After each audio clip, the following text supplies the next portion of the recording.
Hi, my name is Tabbi and thank you for watching this video. I love reading and I love reading a wide range of genres. I don't really have a specific type of book that I read, but one thing that I always appreciate in a book is an original or interesting structure to a book. So I've put together a little collection of books that I think fit this category and I'm going to tell you about them. I feel like YouTube is kind of show and tell for adults.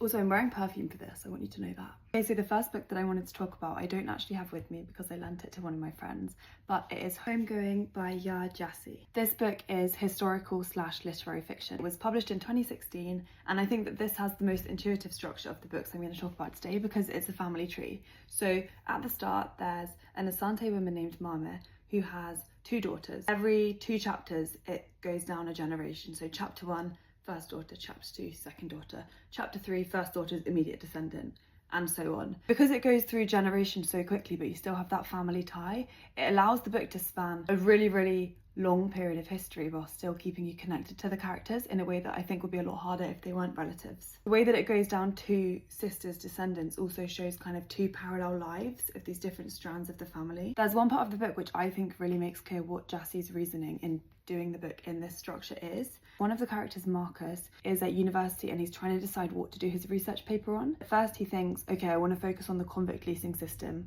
that his great-grandpa experienced. And then he thinks, okay, that would inevitably need to involve the story of the black people who migrated north, which would also require him to discuss other things, and the topic just got broader and broader and broader, and he felt so upset and frustrated at the levels of hurt. It says in the book, Marcus got so angry that he'd slam the research book down, everyone in the room would stare, and all they would see would be his skin and his anger, and they'd think they knew something about him. And it would be the same something that had justified putting his great-grandma H in prison, only it would be different too, less obvious than it once was. I think she's kind of conveying how difficult it is to even consider attempting to demonstrate the deep-rooted intergenerational effects of slavery because it's so extensive and so much less obvious now than they once were. And I kind of feel like she's saying, look, this is my attempt. I'm going down the family tree every chapter. Because it skips generations so quickly, it has that kind of fast-paced, I'm learning so much, I'm finding out so much, let's keep this momentum going. But it's also so heartbreaking and such an important book. I really recommend it.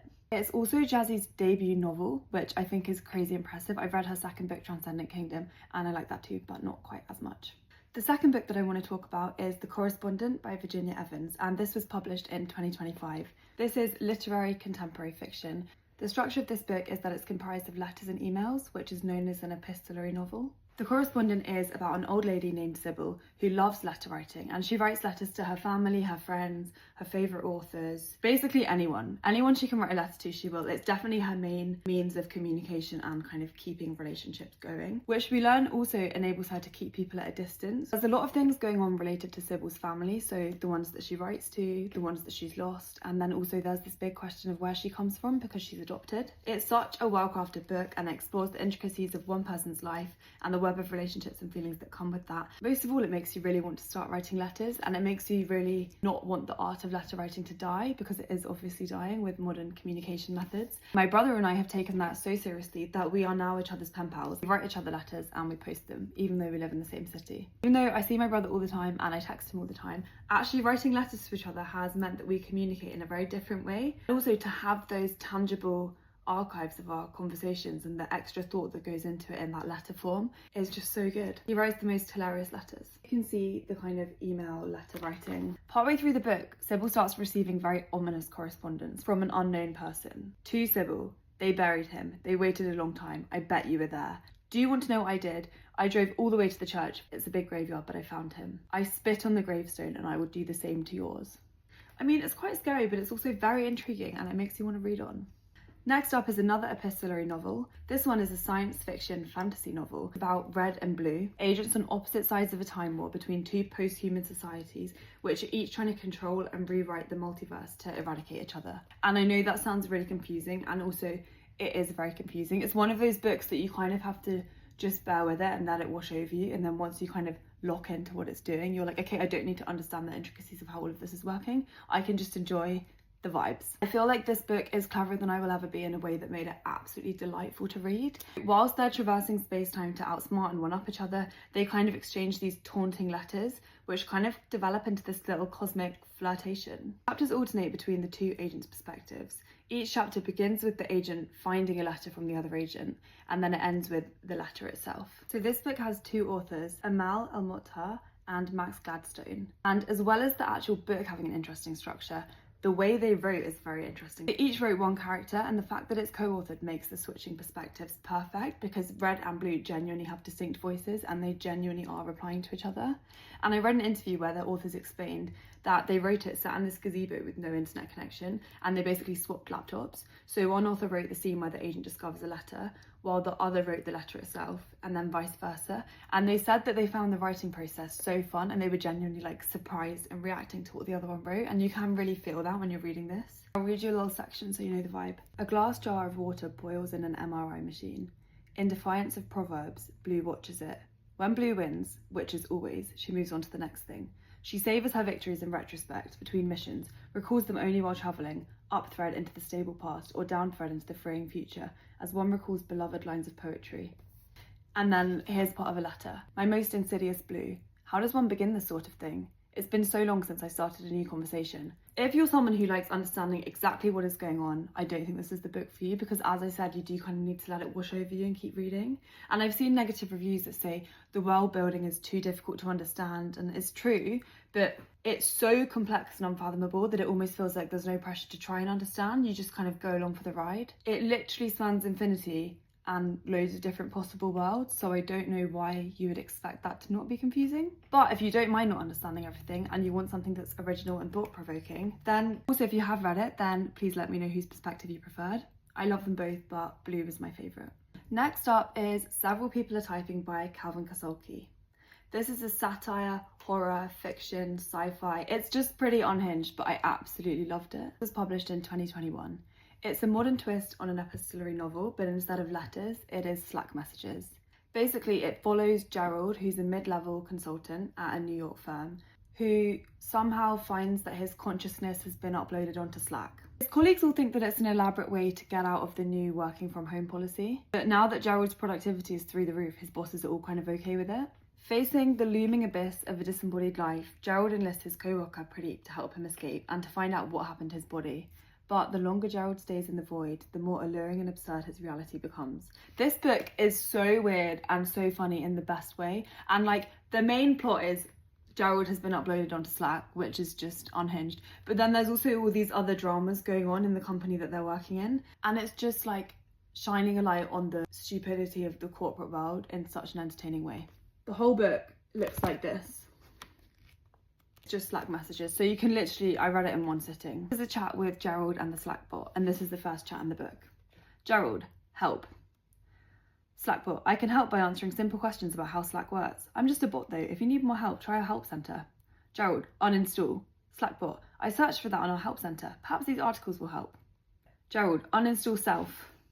Slack bot, I'm sorry, I don't understand. Sometimes I have an easier time with simple keywords. I also wanted to mention one of the stories in this short story collection by Eliza, who's actually getting a lot of airtime in this video because I'm going to talk about Penance later. One of these short stories has such a unique and original and silly structure. It's the story called The Shadow Over Little Chitterley, and it's a compilation of restaurant reviews that are insanely unhinged. This whole short story collection is very kind of unsettling, hilarious, weird, kind of body horror, dark humour. She's got this awareness of internet culture, morally grey narrators. The story that's told as restaurant reviews is one of my favourites. 2 stars, Shanice in Birmingham. Hawaiian pizza was like a poke bowl, not joking, pics below. Tomato based, mozzarella, both hot. Layer of cold sushi rice, then topped with raw salmon, avocado, apples, and edamame beans. Did not attempt to eat sushi rice and salmon. Seemed like food poisoning waiting to happen. Got a full refund plus £20 as well. Couldn't give them the money back for nothing, so 2 stars mostly for the free money, lol. 1 star, Rebecca in Durham. Evil. Evil vibes. 1 star, George in Hull. Hawaiian pizza comes with apple instead of pineapple. I didn't even order a Hawaiian pizza. 3 stars, Anisha in Newcastle. I don't know what I expected. I saw loads of reviews talking about them fucking up the Hawaiian pizza and putting apple on it instead of the pineapple. I thought, lol, okay, let's order one and see what happens. Just came with pineapple and ham. It was fine. Honestly, a bit disappointing, LMAO. Silly, weird, creepy, fun. The next book I also have lent to one of my friends, so I don't have it with me, but that is Daisy Jones and the Six by Taylor Jenkins Reid, and it was published in 2019. This is kind of historical fiction, romance, and it's basically about the rise and fall of an American rock band in the 1970s, which is loosely based on Fleetwood Mac. So we're moving away from letters now, and this is kind of oral history. It's basically an interview with all of the different band members by an unknown interviewer. This fictitious band, Daisy Jones and the Six, split up at the peak of their fame, and this interview is kind of the tell-all. We find out why this happened years later. In the interview, all of the characters have such distinctive voice and such differing opinions. I absolutely loved Camilla. It was so fun to read that I actually wouldn't have cared if it just stopped without a well thought out ending, but I thought the ending was really good. It explores addiction, infidelity, the pressure on women to want to have babies, and I think it's just fun to read about this era of like sex, drugs, rock and roll, or if you just want something that's a bit fun. It's a perfect beach read. Next book is Penance by Eliza Clark, which was published in 2023, and this is kind of literary thriller, metafictional satire. It kind of mimics the true crime genre. So it's basically a fake true crime book. Daisy Jones and the Six was an oral history kind of interview of this band. This kind of has interviews as well. It's like a documentary structure, so it has blogs, interviews, articles, screenshots. So it's a faux true crime documentary. It's set in this decaying seaside town in the north of England about 3 schoolgirls who murder another schoolgirl. And it's just not like any other book that I've read. I think the structure is so interesting, partly because it has so many layers to it. So the narrator is a fake author called Alex Corelli, who's published what he's calling a definitive account, which is also called Penance, about the murder of Joni Wilson. Also, it sounds like this could be so confusing, but the way that Eliza Clark signposted it makes it really easy to follow. The actual novel is kind of deconstructing true crime as a genre and satirical analysis / takedown of the consumption and production of true crime content as entertainment. The actual schoolgirl murder story itself is engaging enough to be a book in its own right. It explores the agony of being a teenager, bullying, 2010's internet culture. If you remember what Tumblr was like, this book is very that. The way that the book is structured means that the same story is being told from a lot of different perspectives, and often when that happens in books it gets super repetitive in a way that I find quite boring. But actually, even though the story is being told by all these different people and through all these different media, it was never repetitive. It's a pet peeve of mine where, to illustrate differences between 2 characters, the author gets them to tell the same story. It feels like a lazy way to show the differences because you're wasting my time making me read it twice just for you to demonstrate this point that you can't find another way to demonstrate. I've actually found the obsession that a lot of people have with true crime quite weird for a long time and have never been able to articulate why, and I think this book was really interesting for that reason. So it opens with, this book is an examination of the 2016 murder of teenager Joan Wilson by 3 girls attending the same high school. It was written by journalist Alex Z. Corelli and first published in March of 2022. Shortly after publication, several of Corelli's interviewees publicly accused Corelli of misrepresenting and even fabricating some of the content of their interviews. At this point when I was reading it, I was like, wait, is this Alex? Like, what? I thought it had the wrong cover on it, but now I understand that's the point. After that intro, it goes into this excerpt from a fake true crime podcast. Hey, and welcome to I Peed on Your Grave, a true crime podcast. I'm Stevie Doyle, and with me as always is me, Big Andy Koontz, and me, Lloyd Allen. And today we'll be taking a trip to merry old England. And it's these 3 American guys who are basically talking about the fake crime that we're about to read about. The hottest chicks are always insane. I'm not saying all hot chicks are crazy because we respect hot chicks on this podcast, but I am saying that the hottest chicks are crazy. I feel like it's kind of touching on the weird phenomenon of people fancying serial killers or saying that they're fit. This book is just... The next book I also don't have because I read it on Kindle. It's Q&A by Vikas Swarup, who is an Indian diplomat.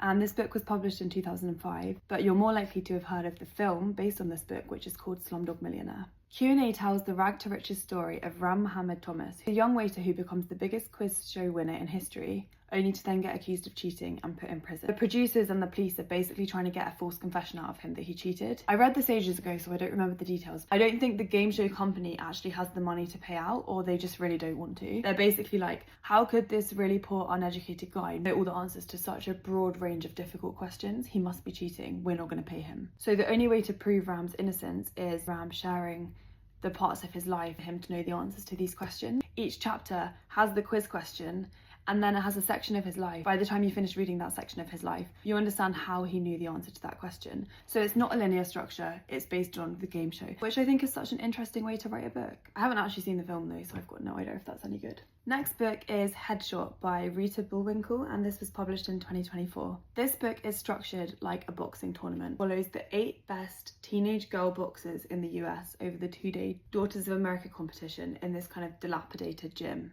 I feel like the phrase teenage girl boxes is really weird, but I think they get called that throughout the book, and I'm just rolling with the punches here, pardon the pun. This book is structured like a tournament, which I think is such an interesting way to show this. So in each chapter, there's a description of the match between the two fighters, and it's what they're thinking about during the fight. You find out what motivates them, you find out what they think of their opponent. It's kind of about how strangely intimate combat sports are, and also how intense it is to be a teenage girl. I think the concept's really original. I really like the writing style. I do think the author repeats the characters' names a lot. I saw a Goodreads review that said, the author reiterated the characters' names so much, it's as though she thought I have memory problems. I do think that that is accurate. Another Goodreads review I saw said that there are 8 boxes and their names appear 1,962 times in the 200-page book. I actually haven't fact-checked and counted that, so I wasn't completely enraptured, but I do think it's worth reading just for the really interesting tournament structure. The next book is The Bee Sting by Paul Murray, which was published in 2023. This is literary fiction and it was shortlisted for the Booker Prize. The Barnes family are in trouble. Until recently, they ran the biggest business in town. Now they're teetering on the brink of bankruptcy, and that's just the start of their problems. Dickie and Imelda's marriage is hanging by a thread. Straight-A student Cass is careening off the rails. PJ is hopelessly in debt to the school bully. Meanwhile, the past is rising up to meet them, but everyone's too wrapped up in the present to notice the disaster looming. So the book focuses on the Barnes family, the mum Imelda, the dad Dickie, the daughter Cass, and the son PJ, and it alternates between their perspectives. This is an interesting structure video because alternating perspectives speeds up. So at the start, we'll get a whole chunk for one of the characters' perspectives, and then it keeps going like that, but then at the end, it's down to paragraphs. I don't want to put it too close because I don't want you to see spoilers, but you can see that's alternating within the page. Kind of feels like as the family is deteriorating and spiraling into this really bad situation, the structure of the book is spiraling with them. It also gives you this feeling of acceleration as though you're hurtling towards this disaster, and it just picks up the pace and just snowballs. And the last third of this book is so gripping. I feel like this is one of the most discussion-worthy layered books. It makes you want to go full English teacher to unpack what happened, why did he say this, what does this mean? It's quite a big undertaking, but it's really worth it. The last book I wanted to talk about in this video is The Names by Florence Knapp. The Names was published in 2025 and it's kind of literary contemporary fiction. Cora sets off with her 9-year-old daughter to register her son's birth. Her husband expects the baby to be named after him, but when the registrar asks what she'd like to name the child, Cora hesitates. The book is structured in 3 alternating timelines, which are shaped by Cora's choice of name. So in one strand, she names the child after her husband. In the second strand, she gives her son a more out there name that her young daughter came up with. And in the third strand, she names the child. It's exploring the power of a name and the power of one decision and the butterfly effect that can have. I think the sliding doors concept is so well handled in this book. The way that Knapp discusses the horrors of domestic abuse with this thoughtfulness but also thoroughness makes the book extremely horrible to read at times, but is very effective. This is kind of full circle because it has some overlaps with Homegoing in the way that you see these parallel strands, but it spans 35 years rather than hundreds. I really recommend The Names. Okay, so that's all the books that I wanted to talk about in this video. I really hope that you enjoyed it and thank you so much for watching. If you know of any other books with interesting structures that you think I might like, please let me know, and also let me know if there are any other niche categories of books that you'd like me to talk about. Thanks, and I hope you have a good day.